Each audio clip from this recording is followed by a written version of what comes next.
Todos nós já nos deparamos com isso. Queremos comprar um carro e quando entramos na internet, ele está lá. Mas afinal de contas, o que é isso? Não é magia, é apenas ciência e tecnologia.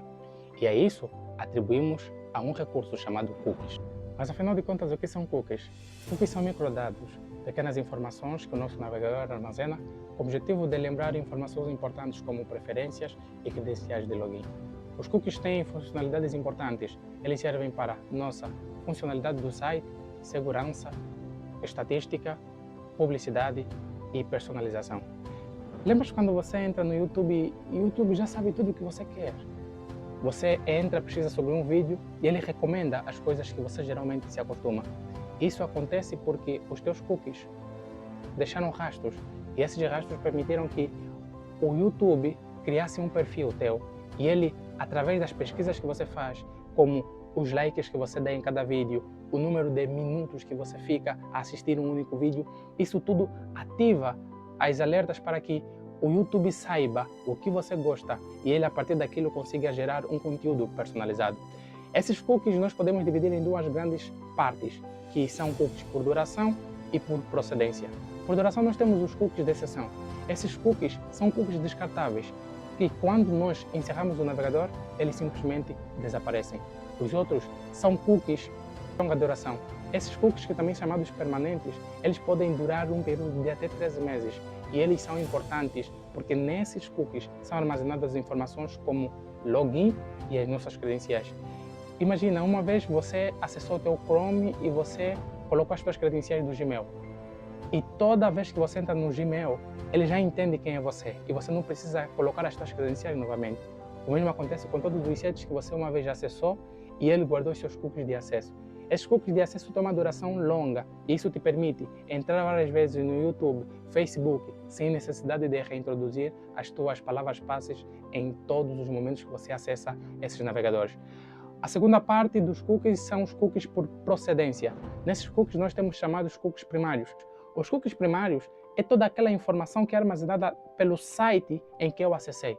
Ou seja, tudo o que eu faço naquele site, cada coisa que eu reaciono, o tempo de duração que eu paro para ver um certo tipo de conteúdo, esses cookies são armazenados dentro deste site no meu navegador. Então, o site sabe o que eu quero. Quando eu acesso o YouTube, ele já sabe o que eu quero, porque ele mapeou, ele criou um perfil de acordo ao que eu vejo.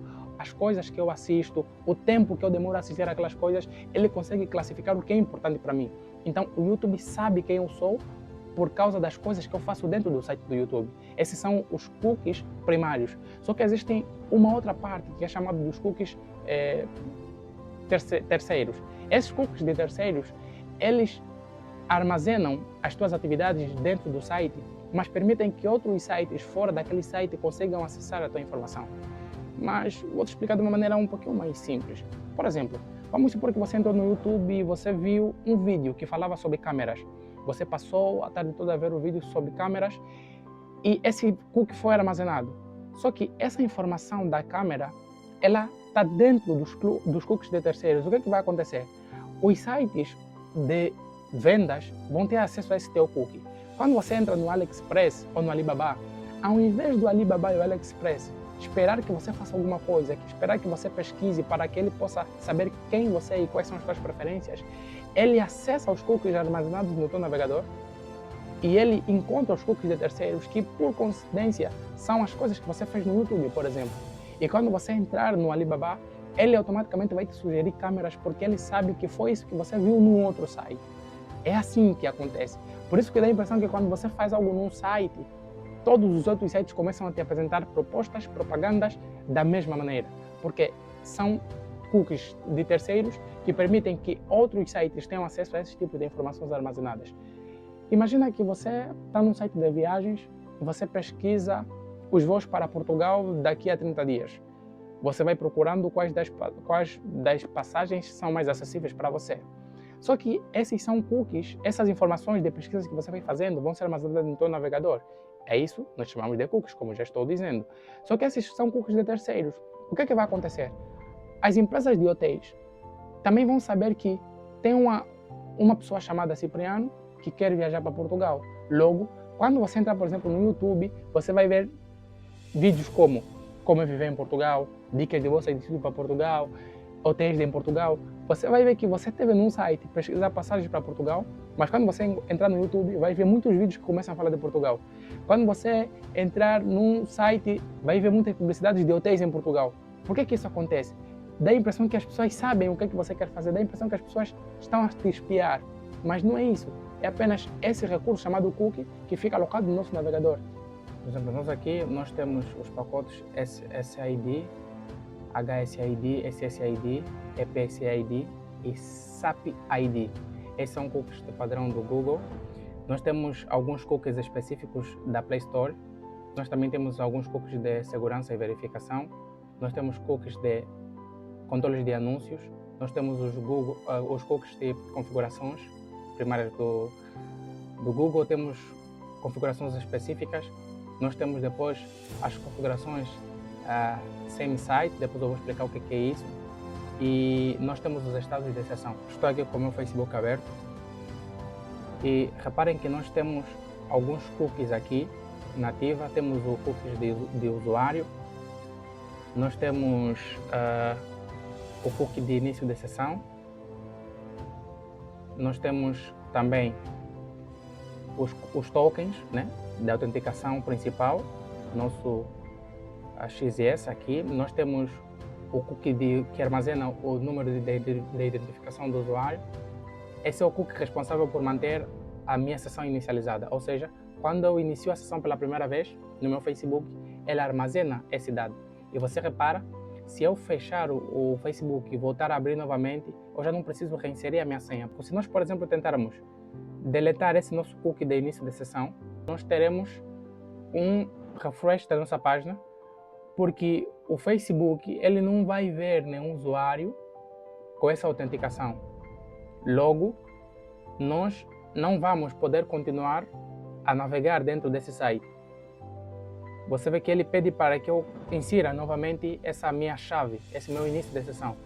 Por quê? Porque eu não tenho um cookie que armazena as minhas informações de sessão. O que acontece na prática?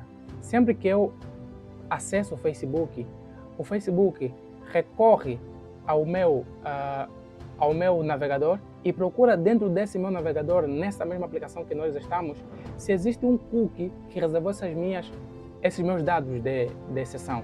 Então, ao invés de que eu reescreva esses dados, o Facebook encontra esses dados no meu navegador e ele próprio inicia a sessão automaticamente. Só que quando eu elimino manualmente esse meu cookie específico, que é o responsável por armazenar os meus dados de acesso, o Facebook, quando tenta acessar esses cookies, ele fala: opa, não existe nenhum cookie de acesso. Logo, eu tenho que colocar novamente essas minhas credenciais. E vocês vejam, quando eu colocar novamente as minhas credenciais de acesso,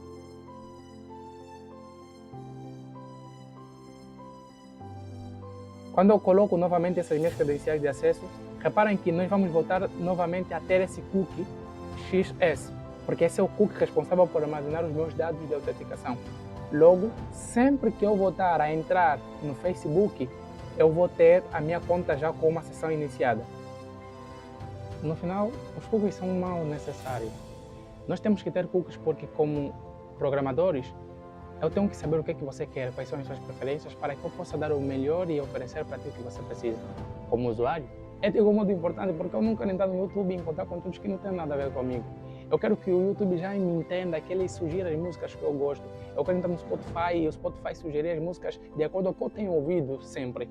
Então é importante os cookies, mas você aprendeu como é que você pode manuseá-los. Então, deixo para você algumas dicas. Primeiro, aceite simplesmente cookies de sites fidedignos, sites que você usa recorrentemente para fazer os seus trabalhos. Segundo, nunca aceite cookies de sites que você não sabe quem são os proprietários ou sites que você só foi acessar uma certa informação. E terceiro, me siga para mais dicas como estas.